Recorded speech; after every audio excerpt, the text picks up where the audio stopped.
يقول: هل هذا حديث صحيح البخيل من ذكرت عنده فلم يصلي علي عليه الصلاة والسلام؟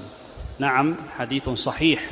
إذا ذكر النبي عليه الصلاة والسلام صلوا عليه في أي مجلس كان، إلا أن العلماء اختلفوا هل يجب الصلاة عليه في كل ذكر، كلما نذكره نصلي عليه عليه الصلاة والسلام، أو يكفي في المجلس الواحد أن أصلي عليه مرة ويسقط علي الوجوب؟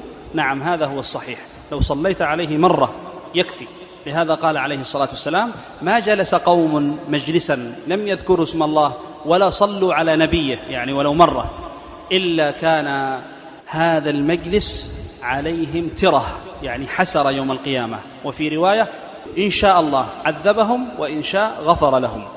وكم من المجالس التي تجلس أو يجلس فيها الناس، مجالس اللهو، مجالس القات، ومجالس الألعاب، ومجالس الغيبة والنميمة، ولا يذكر الله ولا يصلى على نبيه عليه الصلاة والسلام.